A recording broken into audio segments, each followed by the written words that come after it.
தோல்வி பெற்றதற்கான காரணத்தை தேடுங்கள். தோல்வியடைந்து விடுவேன் என்று காரணம் சொல்லாதீர்கள். காரணங்கள் சொல்லப்பட வேண்டியவை அல்ல, அவை கொல்லப்பட வேண்டியவை. எதற்காக தயங்குகிறீர்கள்? ஏன் முயற்சி செய்ய இப்பல மட்டும் தோத்துட்டனா அடுத்தவங்க நினைக்கிற மாதிரி தான் நம்ம வாழ்க்கை இருக்கும். ஜெயிச்சிட்டனா நாம நினைக்கிற மாதிரி நம்முடைய வாழ்க்கையை வாழலாம். ஜெயிக்கிறதுலாம் ரொம்ப ஈஸி. மறுபடியும் சொல்கிறேன், ஜெயிக்கிறதுலாம் ரொம்ப easy. Claps, celebrations, likes, followers எல்லாமே வரும். ஆனால் எது தெரியுமா ஈஸியாக இல்லை?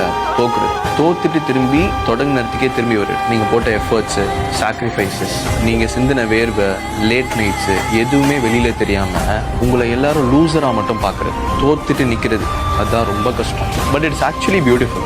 ஏன்னா இதுதான் ரியல் லைஃப் டெஸ்ட்டு. உங்கள் ஸ்ட்ரென்த்தை நீங்களே பார்க்குறது. இப்போ தான் நீங்கள் இன்னும் ஓடணும். ஏன்னா கஷ்டப்பட்டவனுக்கு தான் கஷ்டப்படுறது கஷ்டமே இல்லை. ஆல்ரெடி கஷ்டப்பட்டாச்சு, இன்னும் கொஞ்சம் கஷ்டப்படுங்க. You will grow more. நமக்காக நம்மளே கஷ்டப்படலன்னா வேற யார் கஷ்டப்படுறா? சொல்லி தட்டி தூக்கணும் வெற்றிய.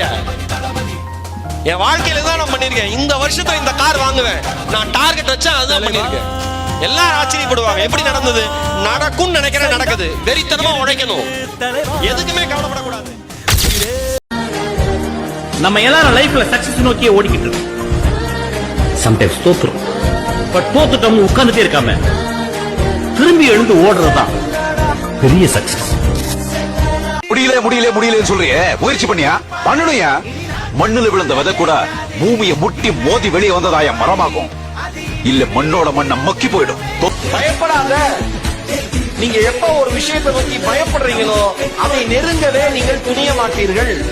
எப்ப பயம் அந்த இடத்துல இருந்து வெளியில போகுதோ, இதெல்லாம் பெரிய விஷயம், ஒரு கை பாத்துக்கலாம் அப்படிங்கிற எண்ணம் நமக்கு வரும். உனக்கு ஏதாவது வேணும்னா நீ தான் கத்துக்கணும். எல்லாரும் அவங்க வேலையில பிஸியா இருப்பான்.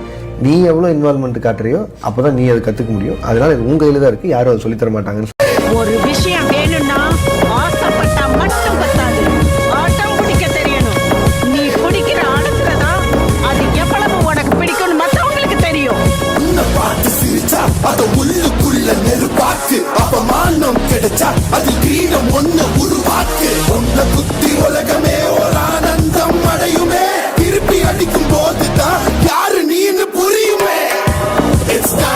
It's time to give it back to mommy. இது திருப்பி கொடுக்கும் நேரம் மாமே. It's time to give it back to mommy.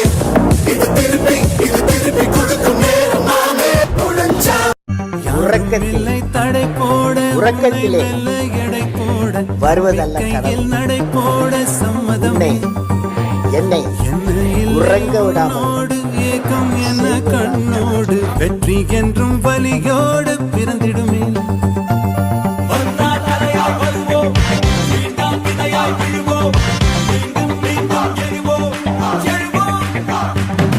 இன்னும் என்ன தோழா எத்தனையோ